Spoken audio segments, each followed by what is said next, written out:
अस्सलामुअलैकुम, मैं हूं मोहम्मद जुनैद। शाहजेब खानजादा की गैर मौजूदगी में इस प्रोग्राम की मेज़बानी मैं कर रहा हूं। तहरीक इंसाफ ऑपोजिशन का ग्रैंड अलायंस बनाकर ईद के बाद दोबारा सड़कों पर आकर हुकूमत को टफ टाइम देना चाहती है, लेकिन अभी तक इस एहतजाजी तहरीक का मोमेंटम बनता हुआ नजर नहीं आ रहा और अब तक कोई वाज़ेह हिकमत अमली भी सामने नहीं आई, बल्कि खुद तहरीक इंसाफ की अपनी सियासत बेसमत होती जा रही है। पार्टी में अंदरूनी इख्तलाफात और तनाज़ात बढ़ते जा रहे हैं। क़यादत में बेचैनी और कन्फ्यूजन वाज़ेह है। इसके अलावा तहरीक इंसाफ की कोशिश थी कि ईद से पहले मौलाना फजलुर रहमान के साथ अलायंस बन जाए, मगर अभी तक इस हवाले से भी बड़ी पेशरफ्त नहीं हो सकी। इसके अलावा पार्टी के सेक्रेटरी जनरल सलमान अकरम राजा मुख्तलिफ हवालों से पार्टी की अंदरूनी तनकीद की जद में है। ख़ासतौर पर इस्लामाबाद हाईकोर्ट में अडयाला जेल के बाहर मीडिया टॉक पर पाबंदी के हक में दी गई उनकी अंडरटेकिंग पर भी तनकीद हो रही है। इस हवाले से PTI खैबर पख्तूनख्वा के सदर जुनैद अकबर तनकीद को जायज़ करार देते हुए कहते हैं कि शायद सलमान अकरम राजा ने इसलिए अंडरटेकिंग दी हो कि हुकूमत के पास कोई बहाना ना रहे। तनकीद है, काफ़ी लोगों की है और जायज़ तनकीद है, लेकिन राजा साहब ने शायद ये समझा हो कि हम ये फिडेवर देख ताकि ये बहाना भी ख़त्म हो। यही बताया गया था कि ये खान से मुलाकात करके वापस आके मीडिया पे इस तरह की बातें करते हैं जो मुनासिब नहीं है, तो हमने ये बहाना भी ख़त्म किया कि ये हमने अंडरटेकिंग दी कि हम यहाँ पर मीडिया के सामने, लेकिन आपने देखा कि एक कोई बहाना था। असल इसका मकसद ये था कि खान साहब को हमारी पार्टी की क़यादत को इतना मजबूर किए कि अपनी शराइत मनवा सकें। इससे पहले वकील फैसल चौधरी ने तनकीद करते हुए कहा कि इस तरह तो इमरान खान का मौक़िफ़ बाहर नहीं आ सकेगा। ये जो गैगिंग ऑर्डर आया है इस्लामाबाद हाईकोर्ट की तरफ से, इससे तो इमरान खान का नैरेटिव जो है वो बिल्कुल खत्म हो जाएगा और इमरान खान साहब का नैरेटिव बाहर नहीं आ सकेगा। इस पे काफी तशवीश है और ये जो कंसेंट दिया गया है ये पार्टी में या लीगल कमेटी में या इमरान खान साहब से भी डिस्कस नहीं किया गया। जिस रूल का हवाला इस जजमेंट में दिया गया है और इस पे कंसेंट दी गई है वो रूल इजाज इसहाक साहब अपनी एक जजमेंट जो शेर अफजल मरवत साहब की पिटीशन में थी उसमें अल्ट्रा वायरस डिक्लेयर करके उसको सेट असाइड कर चुके हैं। फैसले में तो लिखा है कि सलमान अकरम राजा हैज गिवन अंडरटेकिंग। अगर ये क्वेश्चन मेरे से पुट होता तो मैं बतौर वकील जज से पूछता कि आप किस कानून के तहत ये अंडरटेकिंग ले रहे हैं। ये अंडरटेकिंग मैं नहीं दूंगा और जब से मैं मुशावरत करूंगा अदालत कोई भी ऐसा एम्बार्गो नहीं लगा सकती जिसकी कानून में एग्जिस्टेंस ना हो। सिर्फ यही नहीं, तहरीक इंसाफ खैबर पख्तूनख्वा को पार्टी का सबसे मजबूत और मुतहरिक चैप्टर समझा जाता है, मगर अब वहां भी इख्तलाफात की नौयत शदीद हो गई है। वज़ीर आला खैबर पख्तूनख्वा अली अमीन गंडापुर की पार्टी में गिरफ्त इंतहाई कमज़ोर होती जा रही है। पहले उनसे पार्टी की सूबाई सदारत ले ली गई और जुनैद अकबर को सूबाई सदर बनाया गया, जिसके बाद कुछ अरसे तक ये तासुर दिया गया कि जुनैद अकबर और अली अमीन गंडापुर में कोई इख्तलाफात नहीं है और दोनों में बेहतरीन वर्किंग रिलेशनशिप है। मगर अब जुनैद अकबर ने पार्टी के अहम सूबाई ओहदों से अली अमीन गंडापुर के मुकर्रर करदा रहनुमाओं को निकाल कर उनके मुखालिफ ग्रुप के रहनुमाओं को जिम्मेदारियाँ दे दी हैं। दी न्यूज़ के सहाफ़ी मुश्ताक यूसुफजई की खबर के मुताबिक अली अमीन गंडापुर को बड़ा सियासी धचका लगा है। पार्टी के सूबाई सदर जुनैद अकबर ने अली अमीन गंडापुर के फैसले को वापस लेते हुए आतिफ खान को दोबारा पेशावर रीजन का सदर मुकर्रर कर दिया है और अरबाब शेर अली को जनरल सेक्रेटरी मुकर्रर कर दिया है। अली अमीन गंडापुर ने इन दोनों रहनुमाओं को अगस्त 2024 में मज़कूरा पार्टी ओहदों से हटा दिया था। ताहम पार्टी लीडरशिप के मुताबिक पेशावर रीजन के साबिक सेक्रेटरी जनरल कामरान बंगश ने खुद भी जुनैद अकबर और आतिफ खान से जिम्मेदारी वापस लेने की दरख्वास्त की थी। पेशावर रीजन इसीलिए भी अहम समझा जाता है क्योंकि इसमें सूबे के 5 सेंट्रल डिस्ट्रिक्ट शामिल हैं, जिनमें पेशावर, नौशहरा, चारसद्दा, मर्दान और स्वाबी शामिल हैं।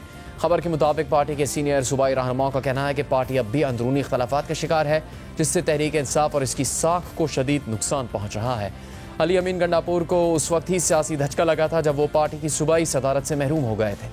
पार्टी ज़राए के मुताबिक अली अमीन गंडापुर ने पहले ही अंदाज़ा लगा लिया था कि पार्टी में उनके खिलाफ क्या हो रहा है। अली अमीन गंडापुर पिछले एक हफ्ते से बगैर किसी वाज़ेह वजह के इस्लामाबाद में रह रहे हैं और वहीं से वीडियो लिंक पर काबीना इजलास की सदारत भी की है और इस बात का कोई अंदाज़ा नहीं कि वो इस्लामाबाद में कितने अरसे तक क़याम करेंगे।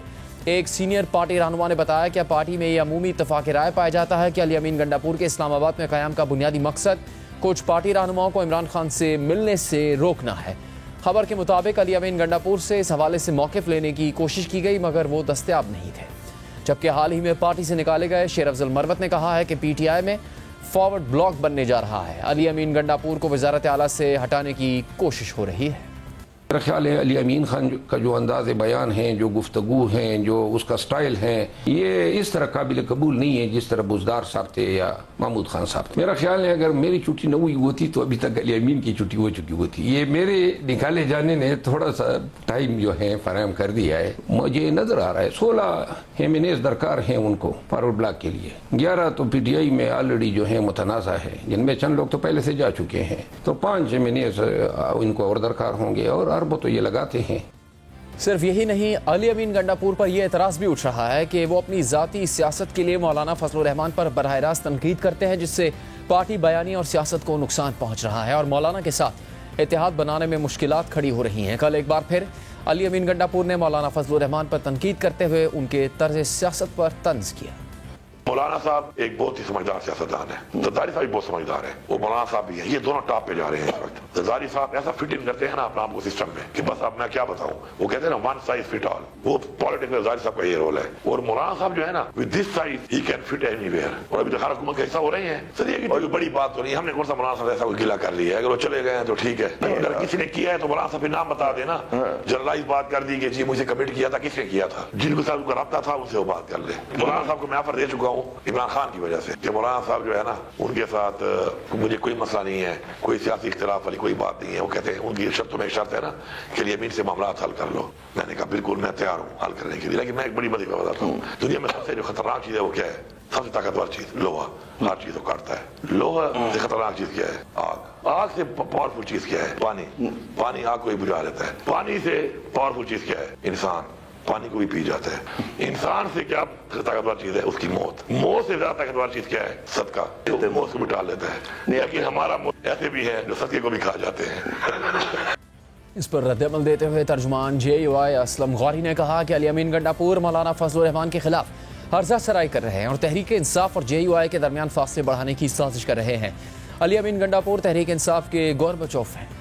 जैसे जैसे JUI और PTI के दरमियान फासले कम हो रहे हैं, इख्तलाफात कम हो रहे हैं और माहौल बेहतर हो रहा है, हम किसी ग्रैंड अलायंस की तरफ बढ़ रहे हैं, वैसे वैसे इस किस्म के लोग नहीं चाहते कि मुल्क में ग्रैंड अलायंस बने, अपोजिशन का मजबूत अलायंस बने और हुकूमतों के खिलाफ साफ ज़ाहिर तमाम हुकूमतें होंगी वो इसका निशाना होंगी, तो उनके खिलाफ कोई तहरीक चले, इसलिए वो खौफजदा हैं और इस किस्म की हरकतें करते हैं। आपको पता होना चाहिए कि तहरीक इंसाफ के बानी की वाज़ेह हदायत है अली अमीन के लिए कि वो मौलाना फजलुर रहमान साहब के खिलाफ कोई हर्जा सराई नहीं करेंगे। उसके बावजूद उनकी ये हरकत ये जाहिर कर रही है कि वो अपने बानी के भी इस वक्त हुक्म के पाबंद नहीं रहे हैं और PTI की गोरबा चौक पढ़ने की कोशिश कर रहे हैं, PTI के अंदर साजिशें कर रहे हैं और ये उनकी बहुत बड़ी साजिश है, आइंदा बढ़ने वाले ग्रैंड अलायंस में रुकावट डालने के लिए उनकी बहुत बड़ी साजिश है।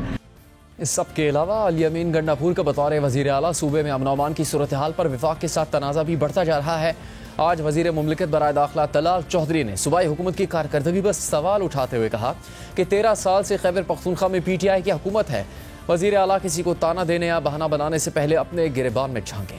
KPK के CM का ये कहना कि ये दहशतगर्दी वहां से लोग आ जाते हैं, वहां से लोग आए नहीं हैं, वहां से रेड कारपेट बिछाकर और बॉर्डर खोल के बानी PTI ने 4000 दहशतगर्दों को बसाया है KP में और पाकिस्तान में। अपना गिरेबान झांके, CTD कमजोर होने की वजह से KP में दहशतगर्दी होती है। अपनी जिम्मेदारी पूरी करने से बचना, कोई बहाना बनाना। CTD डिपार्टमेंट या तो ज्यादातर जिलों में है ही नहीं, अगर कहीं है तो लूला लंगड़ा बेचारे बेजादो मददगार है। किसने दहशतगर्दी के खिलाफ लड़ने वाले अदारों को बनाना था? उस 13 साल की हुकूमत करने वालों ने बनाना था या किसी और ने? ज़राए के मुताबिक दहशतगर्दी के मसले पर वज़ीर आज़म की ज़ेर सदारत वफाकी और सूबाई क़यादत का वज़ीर आज़म हाउस में अहम इजलास हुआ। इजलास में अस्करी और सिविल क़यादत चारों सूबों आज़ाद कश्मीर और गिलगित बल्तिस्तान से भी नुमाइंदे शरीक हुए। इजलास में नेशनल एक्शन प्लान के तहत कौमी बयानी को मजबूत करने पर इतफाक किया गया। इजलास में फैसला किया गया कि जाफर एक्सप्रेस के हमलावरों को दुनिया के सामने बेनकाब करने में कोई कसर न छोड़ी जाए। रिवायती और डिजिटल मीडिया पर मुल्क दुश्मन मुहिम का मुंह तोड़ जवाब दिया जाए। कौमी बयानिए और मुल्क की सलामती के खिलाफ किसी भी किस्म के मवाद का सदेबाब किया जाए। साथ ही मुल्क की सलामती और हम आहंगी के लिए तमाम सूबों के ताउन और आपसी रवाबित को बढ़ाने पर इतफाक किया गया। ज़राए के मुताबिक इजलास में यह भी फैसला किया गया कि कौमी बयानी को नौजवानों तक पहुँचाने के लिए फ़िल्म और ड्रामों में कौमी मौज़ूआत अपनाए जाएंगे। फ़िल्म और ड्रामों में शरपसंदों के बयानिए का मौसर मुकाबला होगा। कौमी बयानी के लिए डिजिटल मीडिया पर भी मवाद नशर किया जाएगा। दहशत गर्दी के मनफी माशरती असरात को उजागर किया जाएगा और सोशल मीडिया पर झूठी खबरों का सदेबाब किया जाएगा। तहरीक इंसाफ हुकूमत के खिलाफ कैसे नया महाज बनाकर हुकूमत को टफ टाइम दे सकेगी। अली अमीन गंडापुर के खिलाफ पार्टी में कौन और क्यों साजिश कर रहा है, हम बात करेंगे रुकने कौमी असम्बली शेर अफजल मरवत साहब से। शेर अफजल साहब, बहुत से मौज़ूआत हैं जिस पर तहरीक इंसाफ के किरदार से मुतालिक सवाल उठता है, लेकिन दो बड़े चैलेंजेस जिसका पाकिस्तान को इस वक्त सामना है, बलूचिस्तान में दहशत गर्दी के वाक़यात और खैबर पख्तूनख्वा में या खैबर पख्तूनख्वा से होने वाली दहशत गर्दी, और फिर अफगानिस्तान के किरदार के हवाले से पाकिस्तान की शिकायत और तहफ़्फ़ुज़ात हैं। अब वफाक कोई हिकमत अमली तय करे, ये तो एक अहम बात है, लेकिन उससे ज़्यादा वफाक और खैबर पख्तूनख्वा के इस मौजू पर इख्तलाफात आए रोज़ सामने आते रहते हैं। पहले तो हम आपसे पूछना चाहते हैं कि खैबर पख्तूनख्वा में क्या इससे मुताल्लिक कोई इत्तफाक राय नहीं है कि दहशत गर्दी के खिलाफ कार्रवाई करनी है, दहशत गर्दी को ख़त्म करने के लिए इकट्ठे मिलकर बैठकर फैसला करना होगा और कार्रवाई करनी होगी, और तहरीक इंसाफ में भी इससे मुताल्लिक क्या मुकम्मल इत्तफाक नहीं है? आप उस सूबे के नुमाइंदे भी हैं, कौमी असम्बली के रुकन के तौर पर भी मौजूद हैं, असल में राय है क्या वहाँ पर? बहुत शुक्रिया। दहशत गर्दी सूबे और वफाक की मुश्तरका जिम्मेदारी है और इससे निपटने के लिए तमाम स्टेक होल्डर्स का एक पेज पे होना ज़रूरी है। बदकिस्मती से स्टेक होल्डर्स एक पेज पे नज़र नहीं आ रहे हैं। दहशत गर्दी और सियासी अदम इस्तेहकाम जो हैं एक दूसरे के साथ जुड़े हुए हैं। खैबर पख्तूनख्वा में दहशत गर्दी जो हैं वो सलामती कमेटी के इजलास के बाद और बढ़ गई है। आज ही मेरे हल्के लकी मरवत में 7 फौजी जो हैं शहीद हुए हैं। मुझे इल्म नहीं है कि मेन स्ट्रीम मीडिया पे ये खबर आई है या नहीं, लेकिन आए दिन खुद हुकाम ने मुझे अपने ज़िले में आने से मना किया है कि जी आपके जान के लाले पड़े हुए हैं, और तकरीबन बहुत सारे अवामी नुमाइंदे जो हैं अपने हल्कों में नहीं जा सकते हैं। ये जो दहशत गर्दी की जंग है ये CTD पे डालना किसी DD की जिम्मेदारी है। ये न सिर्फ CTD जो है किसी हद तक जो है खैबर पख्तूनख्वा में दहशत गर्दी से निपटने की थोड़ी बहुत सलाहियत रखती हैं, लेकिन CTD या पुलिस या सूबाई अदारे जो हैं उनकी तरबियत जो है वो जंग के लिए नहीं होती है। गोरीला जंग जो बेसिकली मिलिटेंसी हो रही है, मैं खैबर पख्तूनख्वा के मिलिटेंसी के डायनामिक्स पे बात कर रहा हूँ। और दूसरी बात ये है कि ये लोगों का बसाया जाना, जो तलाल चौधरी साहब के बयान की बात आपने की, ये एक गलत फैसला था, लेकिन ये गलत फैसला जो है ये तमाम सियासी कुव्वतें बशमूल PMLN, पीपल पार्टी, PTI सब ने मिल के किया था। JUI भी इसमें शामिल थी, और इसकी जो इम्प्लीमेंटेशन है ये उस वक्त हुई जब जनरल फैज साहब जो थे कोर कमांडर पेशावर थे, जब PDM की हुकूमत थी। तो लिहाजा ये अपनी जिम्मेदारी से जो है बरीगुज़िमा नहीं हो सकते हैं। आज जो दहशत गर्दी हो रही है इसमें लगता ये है कि गुज़िश्ता 2-2.5 माह में मिलिटेंट्स की बहुत बड़ी तादाद जो है वो दरअंदाजी करके सरहद पार से खैबर पख्तूनख्वा में दाखिल हुई हैं। जो साबिका फाटा अजला थे और जिनको अब मर्ज अजला कहा जाता है, वो अजला टारगेट्स हैं। अब ये बंदोबस्ती इलाकों की तरफ भी बढ़ी है। कर कुआट और डेरा इस्माइल खान को भी बशमूल लकी मरवत इन्होंने अपनी लपेट में लिया हुआ है। पड़ा चिनार पहले से दहशत गर्दी का शिकार है। जहाँ तक मौके पर फील्ड पे हुकूमती अदारे या फ़ौज अफवाज पाकिस्तान का दहशत गर्दी से निपटने की सलाहियत का ताल्लुक है, मेरा ख्याल ये है कि फ़ौज काफ़ी अरसे से ये कोशिश कर रही थी कि इस जंग में आवाम को भी शामिल किया जाए और कबाइल खुद भी हथियार उठा लें। आपने काफ़ी तफसील सामने रखी है। अब जब इसके लिए फैसला साजी का मौका आता है, जैसे आपने खुद कहा कि वफाक और सूबे की मुश्तरका जिम्मेदारी है दहशत गर्दी के खिलाफ फैसला करना, तो उसमें आप खुद उन राय रखने वालों में शामिल हैं जिनकी तरफ से कहा गया कि तहरीक इंसाफ को कौमी सलामती कमेटी के इजलास में शिरकत करनी चाहिए, पर तहरीक इंसाफ ने शिरकत नहीं की। अब बात की जा रही है दोबारा इजलास बुलाया जाए। चेयरमैन पीपल्स पार्टी बिलावल भुट्टो जरदारी ने कहा तहरीक इंसाफ को शामिल करने की कोशिश की जाए, उनको मनाया जाए।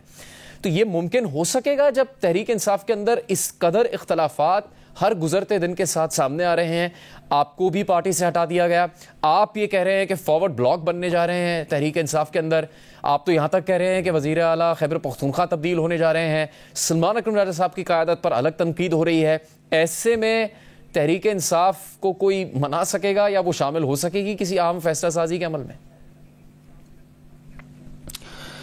पाकिस्तान तहरीक इंसाफ में इंतज़ामी तौर पर जो रिसेंट तब्दीलियाँ हुई हैं, बिलखसूस खैबर पख्तूनख्वा में जो लोग सदूर बने हमारे दोस्त हैं, हमारे साथ पार्लियामान में मेंबर हैं, लेकिन जो इसके पीछे सियासी मुहर्रिकात हैं वो मैं समझता हूँ कि वो ये लोग पहले भी सदूर थे। अरबाब शेर अली साहब ज़िला पेशावर के सदर थे और आतिफ खान साहब रीजन के सदर थे, लेकिन अली अमीन खान साहब जब सदर थे तो उन्होंने इनको हटाया था। और इसमें कोई दूसरी राय नहीं है कि इलेक्शन से पहले से ही ये अली अमीन खान और आतिफ खान जो हैं इनके दरमियान जो हैं हालात ताल्लुकात जो हैं हमवार नहीं थे। आतिफ खान को ये गिला हमेशा से रहा है कि उनको सूबाई असम्बली से लड़ने का मौका नहीं दिया गया और उन पे जो है कौमी असम्बली की सीट थोपी गई। अब जो ये बनाए गए हैं तो लगता ये है कि खान को भी ऑन बोर्ड रखा गया है और ऐसे फैसलों से बजाय इसके कि मसलियत से होते और थोड़ी सी यगांगत या इत्तेहाद से आगे बढ़ते, नज़र ये आ रहा है कि अली अमीन खान के गिर्द घेरा तंग करने की कोशिश की जा रही है। और अली अमीन खान जो हैं मैं इस पे कोई शक नहीं रखता हूँ कि जो लोग खान साहब से फैसले करवाने में अपनी एक तारीख रखते हैं वो उनकी किताबों से इनका पन्ना कट चुका है और वक्त ही बताएगा कि कब जो हैं अली अमीन खान पे वार करते हैं। लेकिन एक बात जो मेरे ख्याल है अली अमीन खान के हक में जाती है वो ये है कि कुछ पीटीआई की तरफ से तो नहीं हटा उनका पन्ना। अब देखिए मैं अभी देख रहा हूँ ना, अली अमीन खान गुज़िश्ता 10 दिनों से या 8 दिनों से इस्लामाबाद में मुंतज़िर हैं कि बानी पीटीआई से मुलाकात करेंगे और हर रोज़ जो हैं उनको मुलाकात नहीं दी जाती है। अब मैंने तो उनसे नहीं पूछा है, लेकिन मुझे खुद शक होने लगा है कि कहीं ऐसा ना हो कि अली अमीन खान की बानी से मुलाकात में अपने ही लोग जो हैं रुकावटें न डाल रहे हो। तो अली अमीन गंडापुर आपको लगता है ईद के बाद नहीं रहेंगे वज़ीर आला खैबर पख्तूनख्वा? मेरा ख्याल है कि ये जो आपने बात की ना मौलाना साहब के हवाले से और उनके तर्जमान की जो बातें आपने सुनवाई जी, ये इसमें हकीकत बहुत कम है। पाकिस्तान तहरीक इंसाफ और JUI के दरमियान जो ताल्लुकात में खलीज हाइल हैं वो अली अमीन खान की पैदा करदा नहीं है, ख़ुद मौलाना फजल रहमान साहब और इमरान खान साहब की पैदा करदा है। दोनों ने एक दूसरे के खिलाफ ऐसे बयानात दागे हैं माजी में कि दोनों पार्टियों के जो अरकान हैं वो एक दूसरे की तो हालिया बयान देखना था। अभी ताज़ा इंटरव्यू में उन्होंने एक तंज किया है मौलाना फजल रहमान की सियासत पर। जी अगर तंज किया है तो कोई गलत तो नहीं किया है। मौलाना साहब तो फरमाते आए हैं कि वो अपने सियासी मामलात और मामलात जो हैं गैबी इमदाद से चला रहे हैं। तो ये इस तनाजुर में और दूसरी बात ये है कि क्यों कर मौलाना साहब जो हैं ये कैसे अलाइंस का हिस्सा बनेंगे जिस अलाइंस से फ़ायदा PTI को होगा। अगर PTI दोबारा सियासत में कम बैक करती है अपनी पूरी स्ट्रेंथ के साथ तो इसका सबसे बड़ा नुकसान जो है वो तो JUI को होगा, जो अब KP में दूसरे नंबर की रनर अप पार्टी बन चुकी है। आपको एक बात पे तो यकीन नजर आ रहा है कि अली अमीन गंडापुर वज़ीर आला KP के नहीं रहेंगे, तो क्या ईद के बाद वो नहीं रहेंगे वज़ीर आला? अब मेरा ख्याल है कि इरिवर्सिबल मामलात हो चुके हैं और अल्लाह करे कि पार्टी जो है या गांगत और एहतियात की तरफ जाए, लेकिन सारा दारोमदार इस पे होगा कि अली अमीन खान जो है उसकी अपनी पॉलिटिकल स्ट्रेंथ असम्बली में कितनी है। तो आप जो फॉरवर्ड ब्लॉक की बात कर रहे हैं वो एक फॉरवर्ड ब्लॉक होगा, एक से ज़्यादा होंगे, कौन लोग शामिल होंगे उसमें? अगर मरकज़ में फॉरवर्ड ब्लॉक बन जाता है, जो नामुमकिन नहीं है इसका बनना, क्योंकि माजी में भी 11 लोग हमें छोड़ गए जब 26वीं आईनी तरमीम हुई, तो लिहाजा ऐन मुमकिन है पैसे के ज़ोर पे या धमकावे के तहत या ब्लैकमेलिंग के तहत जो हैं PTI से मज़ीद मेंबरान तोड़े जाए। बिलखसूस ऐसे हालात में कि पीपल पार्टी जो हैं वो बार बार धमकियाँ देती है कि जी हम अलहदा हो सकते हैं और 16 मेंबरान की ज़रूरत होगी ऐसे हालात में मुत्तहिदा जो अलाइंस पे मबनी हुकूमत हैं। तो अगर फॉरवर्ड ब्लॉक बनाया जाता है, और ये इसलिए भी बाद नहीं है कि तमाम कोशिशें तो 2-2.5 साल से हो रही है PTI को तोड़ने पे, तो फॉरवर्ड ब्लॉक अगर बनता है तो इस वक्त PTI कमजोर होगी। इस वक्त तो 3 शख्सियत हमें बानी PTI जो जेल में हैं, फिर सलमान अकरम राजा साहब और जुनैद अकबर साहब जो कि KPK में PTI के सदर हैं। तो वज़ीर आला तो खैबर पख्तूनख्वा के अली अमीन गंडापुर है, आपने भी तस्दीक की कि वो इस्लामाबाद में है, लेकिन उनकी मुलाकात नहीं हो पा रही बानी पीटीआई से। वो मुलाकात कौन नहीं होने दे रहा? क्या वो सलमान अकरम राजा साहब नहीं चाहते कि उनकी मुलाकात हो बानी पीटीआई से? जिस तरह मेरे मारूजी आलात थे निकाले जाने से कबल, अब आहिस्ता आहिस्ता मुझे नज़र आ रहा है कि वही हालात अली अमीन ख़ान के लिए भी पैदा किए जा रहे हैं। और वो जो हज़रत मोहानी साहब ने कहा था, वो एक उनका शेर है कि बरसात के आते ही तोबा न रही बाकी, बादल जो नज़र आए बदली मेरी नियत भी। तो ये आलात पे दारोमदार हैं। लोग देख रहे हैं कि कोई थोड़ा सा फासले खली जाइल हो गई है, तो लिहाजा जो लोग माजी में अली अमीन ख़ान के आगे पीछे फिरा करते थे, अब शायद अपना वज़न दूसरे पलड़े में डाल रहे हैं। तो फिर ईद के बाद तहरीक इंसाफ कोई ग्रैंड अलायंस नहीं बना सकेगी? हुकूमत के खिलाफ कोई तहरीक शुरू नहीं होने जा रही? देखिए, ग्रैंड अलायंस, पहली बात तो ये है कि अगर कोई तहरीक, तो मैं नहीं समझता हूँ कि कोई तहरीक चलाने के काबिल हैं। हम बहुत ज़्यादा डिवाइड होते जा रहे हैं, इंतशार का शिकार हैं, कमज़ोर हैं। वर्करों की हिम्मत 26 नवंबर की गोलियाँ चलाने के बाद टूट चुकी हैं। इसके लिए लोगों को मुतारिक करना होगा। और जहाँ तक ग्रैंड अलायंस की बात है, ग्रैंड अलायंस एक JUI ही रहती है। और JUI जो है अभी 2.5 माह कबल तक तो हुकूमत के हक़ में उन्होंने वोट डाला है। और गर्चे बेटी तो अपोजिशन बेंचेस में है, लेकिन मेरा ख्याल है कि अज़्ब इक़्तिदार के पार्टियों से ज़्यादा उनके प्रिविलेजेस हैं, पर्क्स हैं। और उनको क्या पड़ी है, आज तक जो है उनकी तारीख़ है कि एंटी एस्टेब्लिशमेंट सियासत कभी JUI ने की नहीं है। तो लिहाजा JUI के आने के हवाले, हाँ आ सकती हैं ऐसी सूरत में कि मौलाना साहब जो हैं अपनी अहमियत को यूटिलाइज़ करते हुए 6-7-8 माह तक जो है इस अलायंस की सरबराही सरअंजाम दे के फिर कहें जी कि हम आगे नहीं चल सकते हैं और ये 8 महीने का वक्त ज़ाया कर दे। आपको लगता है कि सलमान राजा साहब बतौर सेक्रेटरी जनरल पार्टी के जो फैसले कर रहे हैं वो ठीक कर रहे हैं पार्टी के लिए? कोई फैसला दुरुस्त नहीं है। ये फैसले तो नहीं है। PTI में असल सूरत हाल ये है कि एक वो पश्तो में एक लफ्ज़ है अड़ दुगड़, यानी कि जो चीना जपटी का माहौल है। अब अंदर लोगों को ले जाया जाता है और उनको ले जाने के बाद उनको प्रेजेंट किया जाता है और जो असबे यानी मतलूबा जो फैसले हैं वो करवाए जाते हैं और लोगों को या गिराया जा रहा है या उठाया जा रहा है। ये जो तहरीक चलाना, एहतजाज करना, मैंडेट रिकवर करना, खान को छुड़ाना, ये पसे पुष्ट जा चुके हैं। चेयर फजल मारूफ साहब, बहुत शुक्रिया प्रोग्राम में बात करने के लिए। प्रोग्राम जारी रहेगा एक ब्रेक के बाद। प्रोग्राम में एक बार फिर खुशामदीद। लाहौर हाईकोर्ट से ट्रांसफ़र होकर आने वाले जस्टिस सरफराज डोगर जब से इस्लामाबाद हाईकोर्ट के कायम मकाम चीफ जस्टिस बने हैं, उस वक्त से उनका साथी जजेस के साथ एक के बाद एक तनाज़ा सामने आ रहा है। और अब इस्लामाबाद हाईकोर्ट के कायम मकाम चीफ जस्टिस सरफराज डोगर और जजेस के दरमियान केस ट्रांसफ़र पर नया तनाज़ा सामने आ गया है। कायम मकाम चीफ जस्टिस की जानिब से जारी करदा एडमिनिस्ट्रेटिव ऑर्डर में कहा गया है कि जस्टिस बाबर सत्तार ने एक केस सुनने से माजरत कर ली है, लेकिन फिर जस्टिस बाबर सत्तार के बेंच को ही केस सुनने का इंतजामी हुक्म दे दिया गया। इस पर जस्टिस बाबर सत्तार ने कायम मकाम चीफ जस्टिस के इख्तियारात पर सवाल उठाते हुए जुडिशल ऑर्डर जारी कर दिया और डिप्टी रजिस्ट्रार को केस दोबारा नए बेंच के सामने मुकर्रर करने की हिदायत कर दी।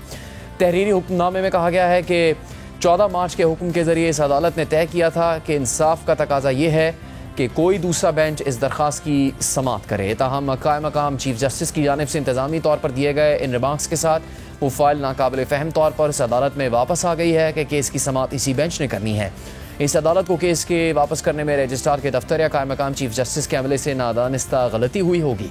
बस एहतराम चीफ जस्टिस को कोई इख्तियार नहीं कि वो इंतजामी तौर पर या किसी दूसरी सूरत में इस बात का तयन करें कि अदालत को केस सुनना चाहिए या नहीं। एक बार जब एक केस सिंगल या डिवीजन बेंच के सामने समाअत के लिए मुकर्रर किया जाता है तो वही बेंच तय करता है कि आया केस को किसी दूसरे बेंच को मुंतकिल करने के हालात पैदा हो गए हैं या नहीं।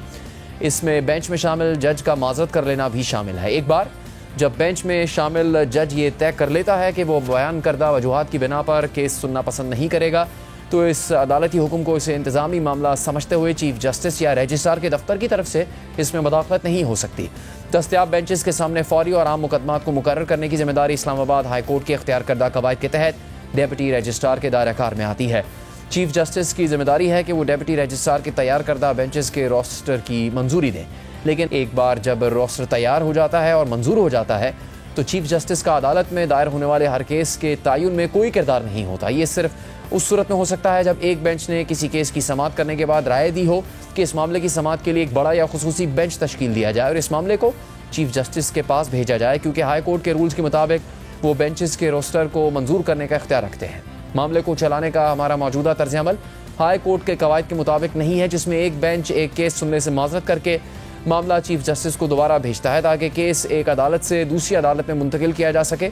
जज की माजरत की सूरत में या फिर किसी और वजह से जब केस एक अदालत से दूसरी अदालत में मुंतकिल करने की ज़रूरत पेश आ जाए तो चीफ जस्टिस की जानिब से बेंचेस के मंजूर करदा रोस्टर के तहत ये मामला किसी दूसरे दस्तयाब बेंच के सामने मुकर्रर करने के लिए डेप्यूटी रजिस्ट्रार को भेजा जाना चाहिए। लिहाजा इस फाइल को अदालत के डेप्यूटी रजिस्ट्रार जुडिशल को भेजा जाए, जो इस बात को यकीनी बनाएगा कि इसे बेंचेस के मंजूर शुदा रोस्टर के मुताबिक किसी दूसरे दस्तयाब बेंच के सामने मुकर्रर किया जाए और इसमें मौजूदा बेंच का कोई जज शामिल ना हो। इससे पहले गुज़श्ता रोज़ इस्लामाबाद हाई कोर्ट के जस्टिस सरदार एजाज इसहाक खान ने अपनी अदालत से ज़ेर समाअत केस दूसरे बेंच को मुंतकिल करने पर डेप्यूटी रजिस्ट्रार जुडिशल और दीगर के खिलाफ तौहीन अदालत केस की समाअत के तहरीरी हुक्मनामे में कहा था कि हाई कोर्ट का बेंच कायम मकाम चीफ जस्टिस की अदालत के मातहत नहीं है।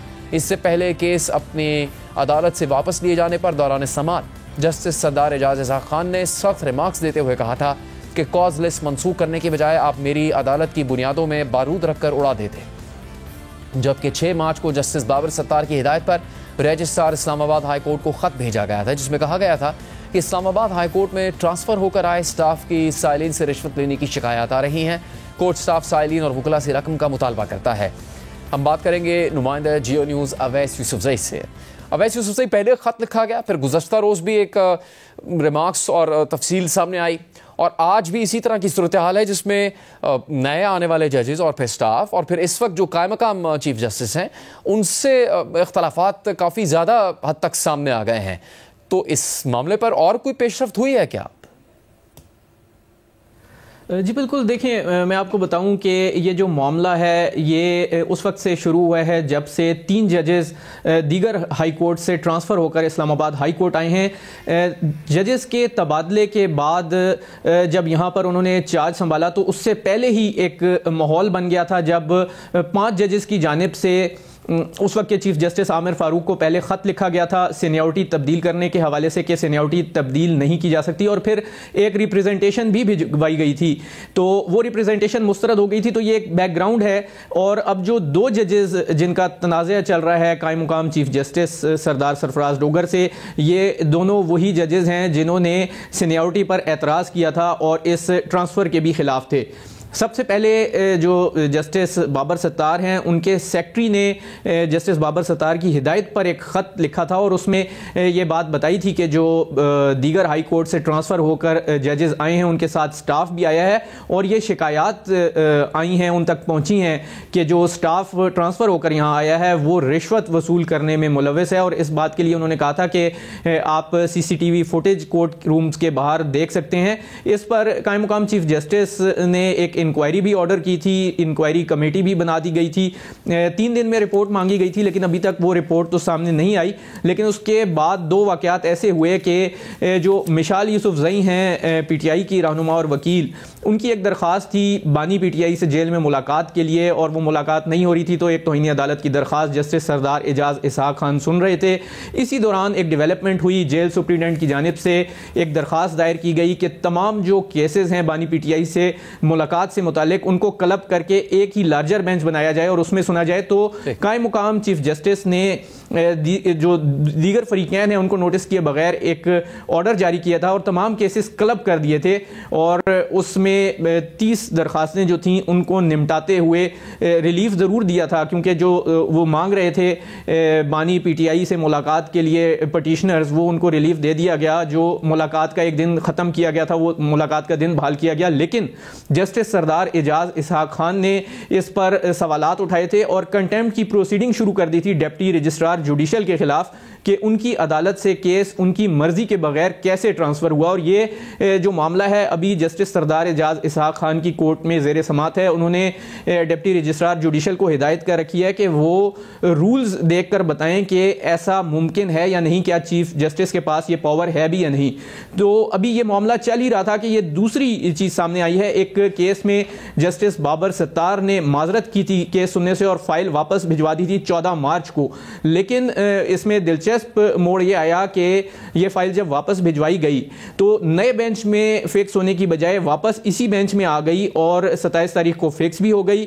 और उसके साथ जो कायम मुकाम चीफ जस्टिस हैं उनके एडमिनिस्ट्रेटिव साइट पर रिमार्क्स थे कि यही बेंच इस केस को सुने, जिस पर जस्टिस बाबर सत्तार ने एक जुडिशल ऑर्डर जारी कर दिया और उन्होंने चीफ जस्टिस के इख्तियारात पर सवालात भी उठाए हैं। उन्होंने कहा कि जो प्रैक्टिस है ये रूल्स के मुताबिक दुरुस्त नहीं है कि अगर कोई केस मुंतकिल करना हो तो वो फाइल चीफ जस्टिस को वापस नहीं भिजवाई जानी चाहिए बल्कि डिप्टी रजिस्ट्रार को भिजवानी चाहिए जो किसी भी दस्तयाब बेंच के सामने इस केस को फिक्स करे।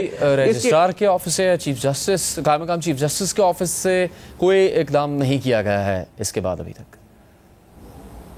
बिल्कुल, देखें जो डिप्टी रजिस्ट्रार हैं वो तो बाउंड होते हैं, वो देख रहे होते हैं कि जो चीफ जस्टिस ऑफिस है वहाँ से उनको क्या हिदायत मिल रही हैं। वो हिदायत वर्बल भी होती हैं बाज़ औक़ात और बाज़ औक़ात तहरीरी सूरत में भी होती हैं और वो ये समझते हैं कि जो चीफ जस्टिस ऑफिस से हिदायत आई हैं वो उसके पाबंद हैं। इसी हवाले से उन्होंने जस्टिस सरदार एजाज इसहाक खान की कोर्ट में भी अपनी जो है वो स्टेटमेंट रिकॉर्ड कराई थी। और अब जब ये मामला सामने आया है तो डिप्टी रजिस्ट्रार जुडिशल ने ही दोबारा फाइल वापस उस बेंच में भिजवाई, लेकिन जस्टिस बाबर सत्तार ने अब ये जुडिशल ऑर्डर जारी कर दिया है जिसमें उन्होंने कहा है कि जब फाइल वापस भिजवाई जाए तो वो डिप्टी रजिस्ट्रार जुडिशल का इख्तियार है कि वो किसी और बेंच को भेजे।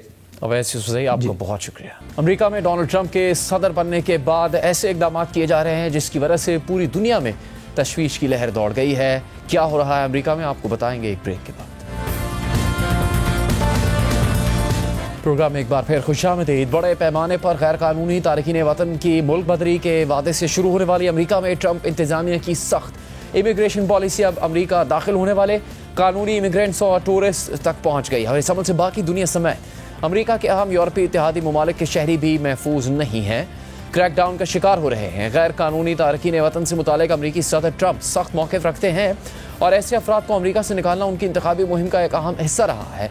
और इसी इंतखाबी वादे की तकमील के लिए ट्रंप ने दूसरी बार इक़्तिदार संभालने के बाद पहले हफ्ते के अंदर ही इमिग्रेशन से मुतालिक तकरीबन 10 एग्जीक्यूटिव ऑर्डर्स जारी कर दिए थे, जिनमें उन्होंने सरहदों की हिफाजत बढ़ाने और तारकीन वतन को मुल्क बदर करने के मुख्तलिफ अहकाम जारी किए थे। इसके अलावा ट्रंप ने अपने हमसाया ममालिक कनाडा और मेक्सिको पर भी सरहदी सिक्योरिटी सख्त ना करने की सूरत में टैरिफ्स के जरिए दबाव डालने की कोशिश की थी। सदर ट्रंप की जानिब से 20 जनवरी को बाकायदा तौर पर अमेरिका की सदारत का चार्ज संभालने के बाद अमरीकी हुकाम ने अब तक भारत और कोलंबिया समेत दुनिया भर के हज़ारों गैर कानूनी तारकीन वतन को डिपोर्ट किया है, जबकि अब मुल्क बदरी और सख्त इमिग्रेशन पॉलिसी का दायरा अमरीका में मुकीम गैर कानूनी तारकीन वतन से बढ़कर ट्रंप के सियासी मुखालिफिन और उनकी खारजा पॉलिसी से इख्तलाफ करने वाले अफराद और ख़ास तौर पर फ़लस्तीन के हिमायती कानूनी तौर पर रहने वाले अफराद तक वसी हो चुका है।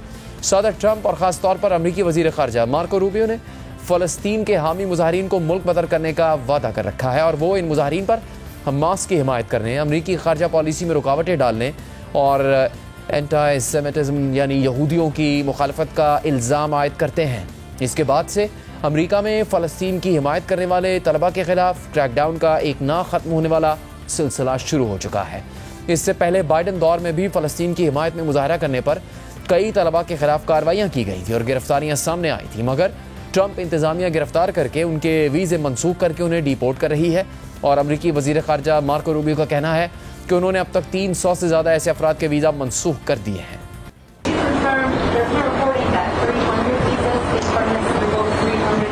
शायद इससे ज्यादा, इस वक्त ये तादाद 300 से ज्यादा हो सकती है। हम ये रोजाना करते हैं। जब भी मुझे इस तरह का कोई इंतहा पसंद नजर आता है हम उसका वीजा मनसूख कर देते हैं। किसी मरहले पर शायद हमें ऐसा करने की जरूरत न पड़े क्योंकि उस वक्त तक हमने इन सब से छुटकारा हासिल कर लिया होगा, लेकिन हम ऐसे लोगों को हर रोज तलाश कर रहे हैं। वाज़ेह है कि अमरीकी अथॉरिटीज़ सिर्फ ऐसे अफराद का वीज़ा ही मनसूख नहीं कर रही बल्कि उन्हें हिरासत में लेकर इंतहाई बुरे हालात में भी रखते हैं और गिरफ्तारी का तरीक़ेकार भी काफ़ी पुरतशद्दुद और तशवीशनाक होता है। अब तक फ़लस्तीन की हिमायत करने वाले या गजा में जारी हालिया इसराइली जारियत के खिलाफ आवाज़ उठाने वाले कई अफराद को अमरीकी हुक्काम ने गिरफ्तार किया है जो कानूनी तौर पर अमरीका में मौजूद थे। इसी तरह के एक वाक़े में मंगल की रात को अमरीकी इमिग्रेशन हुक्काम ने बॉस्टन के करीब टफ्ट्स यूनिवर्सिटी में PhD की तुर्क तालिबा रोमेसा ओज़तुर्क को हिरासत में लेकर उनका वीज़ा मनसूख कर दिया और उन पर हमास की हिमायत का इल्ज़ाम लगाया। कल एक प्रेस कॉन्फ्रेंस के दौरान जब अमरीकी वज़ीर ख़ारजा मार्को रूबियो से रोमेसा ओज़तुर्क के गिरफ्तारी पर सवाल हुआ तो उन्होंने कहा कि उन्हें ऐसे अफराद को निकालने का हक हासिल है। अगर आप एक तालिब इल्म के तौर पर अमरीकी वीज़ा के लिए दरख्वास्त देते हैं और हमें ये बताते हैं कि आपके आने की वजह सिर्फ अखबार में कॉलम लिखना नहीं बल्कि ऐसी तहरीकों में हिस्सा लेना है जो यूनिवर्सिटियों में तोड़फोड़ करने, तलबा को हिरासा करने, इमारतों पर कब्जा करने और हंगामा आराई जैसे कामों में मुलविस हैं तो हम आपको वीज़ा नहीं देंगे। अगर आप हमसे झूठ बोलकर वीज़ा हासिल करते हैं और फिर अमरीका में दाखिल होकर इस किस्म की सरगर्मियों में हिस्सा लेते हैं तो हम आपका वीज़ा वापस ले लेंगे और जब आपका वीज़ा मनसूख हो जाता है तो आप कानूनी तौर पर अमरीका में मौजूद नहीं होंगे और हमें आपको अपने मुल्क से निकालने का पूरा इख्तियार होगा, जिस तरह दुनिया के हर मुल्क को होता है। तुर्क तालिबा रोमेसा ओज़तुर्क की गिरफ्तारी के खिलाफ बॉस्टन में एहतजाज भी हुआ जबकि मुजाहिरीन ने उनकी गिरफ्तारी के तरीक़ेकार पर भी तशवीश का इजहार करते हुए इसे गवाह करार दिया।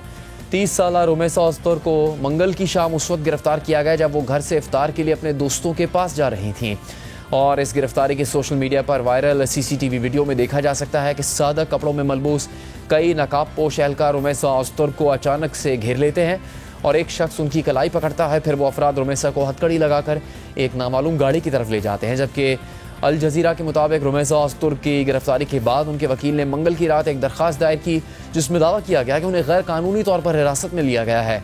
इस दरख्वास्त पर बॉस्टन के डिस्ट्रिक्ट जज ने उसी रात अमरीकी इमिग्रेशन एंड कस्टम्स इन्फोर्समेंट को हुक्म दिया कि वो रोमेसा ओज़तुर्क को रियासत मैसाचुसेट्स से कम 48 घंटे की पेशगी इतला के बगैर कहीं और मुंतकिल ना करें। लेकिन वकील के मुताबिक जज के हुक्म के बावजूद बुध की दोपहर वो न्यू इंग्लैंड में अपनी मौकिला का पता लगाने में नाकाम रही। ताहम बाद में उन्हें एक अमरीकी सेनेटर के दफ्तर से इतला मिली कि रोमेसा ओज़तुर्क को रियासत लुजियाना मुंतकिल कर दिया गया है। इसी तरह अपने एक बयान में टफ्ट्स यूनिवर्सिटी के सदर सुनील कुमार ने कहा कि इदारे को इस गिरफ्तारी के बारे में कोई पेशगी इतला नहीं थी और ये वाक़या हमारी कम्युनिटी के कुछ अफराद ख़ास तौर पर बैन अल-अक़वामी कम्युनिटी का अरकान के लिए परेशान कुन साबित हो सकता है। रोमेसा ओज़तुर्क की गिरफ्तारी की डेमोक्रेट कानून साजों ने मजम्मत की है जबकि यूनिवर्सिटी के तलबा और दीगर हलकों की जानिब से इसके खिलाफ एहतजाज भी किया गया है। इससे पहले 8 मार्च को अमरीकी इमिग्रेशन हुक्काम ने हमास की हिमायत के इल्ज़ाम में फ़लस्तीन के हक़ में आवाज़ उठाने वाले एक्टिविस्ट और कोलंबिया यूनिवर्सिटी के तालिब इल्म महमूद खलील को भी इस तरीके से गिरफ्तार कर लिया था और उन्हें डिपोर्ट करने की गर्ज से एक हिरासती मरकज़ में बंद कर दिया जहाँ उन्हें इंतहाई ख़राब हालात में रखा गया। महमूद खलील न सिर्फ कानूनी तौर पर अमरीका में मुकीम है बल्कि उन्हें अमरीका का ग्रीन कार्ड भी हासिल है, यानी वो अमरीका के मुस्तकिल शहरी है और उनकी अहलिया भी अमरीकी शहरी हैं। महमूद खलील अपने ऊपर आयद इल्ज़ामात की तरदीद करते हैं और उन्होंने अपनी डिपोर्टेशन को अदालत में चैलेंज कर रखा है और अदालत ने फ़िलहाल उनकी डिपोर्टेशन रोक दी है। महमूद खलील की रिहाई के लिए अमरीका की मुख्तलिफ रियासतों में एहतजाज भी हुए हैं। महमूद खलील की गिरफ्तारी के बाद 13 मार्च को इमिग्रेशन हुक्काम ने कोलंबिया यूनिवर्सिटी की एक और तालिबा को गिरफ्तार कर लिया था। अमरीकी महकमा होमलैंड सिक्योरिटी के मुताबिक गिरफ्तार होने वाली तालिबा का नाम लैका कोर्दिया है जो कि मकबूजा वेस्ट बैंक से ताल्लुक़ रखती हैं। हुकाम के मुताबिक उन्हें पहले भी फ़लस्तीन की हिमायत में होने वाले मुजाहरों में शिरकत के इल्ज़ाम में गिरफ्तार किया जा चुका था और जनवरी 2022 में उनका वीज़ा गैर हाज़िरी के बाइस मनसूख भी कर दिया गया था। इसी तरह अमरीकी इमिग्रेशन हुकाम जनूबी कोरिया में पैदा होने वाली कोलंबिया यूनिवर्सिटी की एक तालिबा को हिरासत में लेने की कोशिश कर रहे हैं जो कानूनी तौर पर अमरीका की मुस्तकिल रिहायशी और प्रो पैलेस्टीनियन मुजाहरों में हिस्सा ले चुकी हैं। ताहम अदालतों ने फ़िलहाल इस इक़दाम को भी रोक दिया है। इसी दौरान हमास की हिमायत के इल्ज़ाम में एक भारतीय तालिबा का वीज़ा भी मनसूख कर दिया गया था और उन्हें गिरफ्तारी से बचने के लिए कनाडा फ़रार होना पड़ा था। न्यूज़ वेबसाइट फर्स्ट पोस्ट के मुताबिक रंजनी श्रीनिवासन एक फुल ब्राइट स्कॉलर थी और कोलंबिया यूनिवर्सिटी से PhD कर रही थी। वो 2016 से अमेरिका में मुकीम थी जब उनका ग्रेजुएशन के लिए हार्वर्ड यूनिवर्सिटी में दाखिला हुआ था। 5 मार्च को अमेरिका में फ़लस्तीन के हिमायती तलबा के खिलाफ क्रैकडाउन के तहत अमेरिकी महकमा खारजा ने उनका वीज़ा मनसूख कर दिया और फिर रंजनी श्रीनिवासन को चेन्नई के अमेरिकी कौंसल खाने से वीज़ा मनसूख होने की एक ईमेल भी मौसूल हुई। इसी कन्फ्यूजन में रंजनी श्रीनिवासन ने कोलंबिया यूनिवर्सिटी के इंटरनेशनल स्टूडेंट्स डिपार्टमेंट से रब्ता किया तो उन्हें बताया गया कि जब तक वो अमेरिका में मौजूद हैं वो अपनी तालीम जारी रख सकती हैं। फिर 7 मार्च को जब वो यूनिवर्सिटी हुकाम से फ़ोन पर अपने वीज़ा स्टेटस पर बात कर रही थी तो 3 अमेरिकी इमिग्रेशन एजेंट्स उनके अपार्टमेंट पहुंच गए।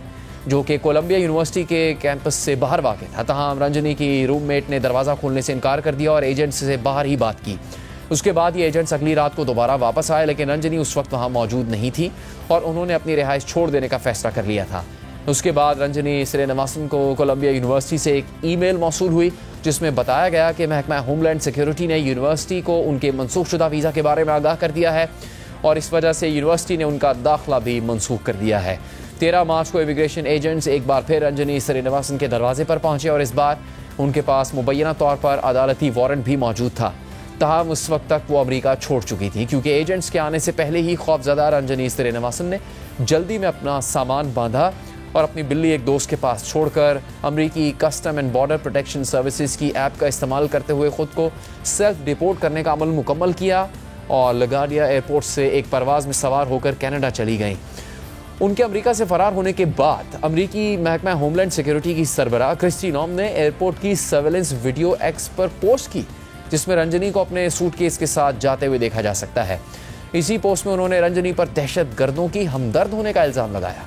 कोलंबिया यूनिवर्सिटी के अलावा ट्रंप इंतजामिया ने अमेरिका की दीगर यूनिवर्सिटीज़ में भी प्रो फ़लस्तीन तलबा को निशाना बनाया है।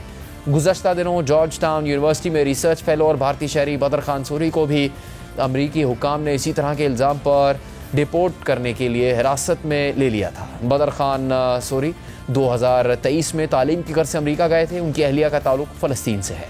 बदर खान सूरी के वकला ने भी इस मामले पर अदालत से स्टे लिया हुआ है और अदालत ने उनको मुल्क बदर करने से रोक रखा है। इससे पहले अमेरिका की विफाकी इमिग्रेशन हुकाम ने एक लबनानी खातून डॉक्टर और ब्राउन यूनिवर्सिटी की असिस्टेंट प्रोफेसर राशा लवे को लबनानी मुसल्ला तंजीम हिजबुल्लाह की हिमायत के इल्ज़ाम में डिपोर्ट कर दिया था और दावा किया था कि अमरीकी वीज़ा रखने वाली डॉक्टर राशा लवे के फ़ोन से हिजबुल्लाह के रहनुमाओं से मुतालिक हमदर्दाना तस्वीर और वीडियोज़ मिली जिनकी वजह से उन्हें डिपोर्ट कर दिया गया। डॉक्टर राशा लवे की मुल्क बदरी पर सिविल सोसाइटी ने शदीद एहतजाज किया था। इस सारी सूरत हाल में एक चीज़ ये भी वाज़ह है कि ट्रंप की नई इंतज़ामिया उनकी सख्त इमिग्रेशन पॉलिसी को नाफिज करने के लिए तमाम वसाइल बरूए कार ला रही है। इस हवाले से रॉयटर्स की रिपोर्ट के मुताबिक सदर ट्रंप की जानिब से लाखों मुजरिम गैर मुल्कियों को डिपोर्ट करने के अहद के बाद कई अमरीकी एजेंसियों के हज़ारों एहलकारों को इमिग्रेशन नाफिज करने वाले ऑफिसर्स के तौर पर नई जिम्मेदारियाँ दी जा रही हैं। इस पॉलिसी के नतीजे में मनशात की स्मगलिंग, दहशतगर्दी, एजेंसी इस्तेहसाल और फ्रॉड जैसे जराइम से निपटने के लिए मुख्तस वसाइल और अफरादी क़ुव्वत को इमिग्रेशन कार्रवाइयों के लिए इस्तेमाल किया जा रहा है, जिसके बाद वो विफाकी एजेंट जो आमतौर पर बच्चों के साथ बदसलूकी करने वालों को पकड़ने के लिए काम करते थे, वो अब गैर कानूनी तौर पर अमेरिका में मुकीम तारकीन वतन के खिलाफ कार्रवाइयाँ कर रहे हैं। इसी तरह मनी लॉन्ड्रिंग की तहकीकात में महारत रखने वाले होमलैंड सिक्योरिटी के ऑफिसर्स अब रेस्टोरेंट्स और दीगर छोटे कारोबारों पर छापे मार रहे हैं ताकि ऐसे अफराद को पकड़ा जा सके जो काम करने के मजाज नहीं और मनशियात के स्मगलरों और टैक्स फ्रॉड करने वालों का पीछा करने वाले एजेंट्स को इमिग्रेशन कवानीन के नफाज के लिए तैनात किया जा रहा है। ट्रंप इंतजामिया की जानिब से विफाकी कानून नाफिज करने वाले इदारों की इस असर-ए-नौ तंजीम को 9/11 के दहशतगर्द हमलों के बाद सबसे बड़ी तब्दीली करार दिया जा रहा है। ट्रंप इंतजामिया के इन इक़दामात की वजह से तारीख में पहली बार अक़वाम मुत्तहिदा ने न्यूयॉर्क में अपने अमले को पासपोर्ट और वीज़े की कॉपियाँ साथ रखने की हिदायत की है ताकि अगर अमरीकी इमिग्रेशन हुकाम उन्हें रोकें तो अपनी शनाख्त करवा सकें। इसके अलावा ट्रंप इंतजामिया ने ग्रीन कार्ड की दरखास्तों पर भी कार्रवाई मुअत्तल कर दी है। प्रोग्राम का यहाँ पर इख्तिताम होता है। इजाज़त।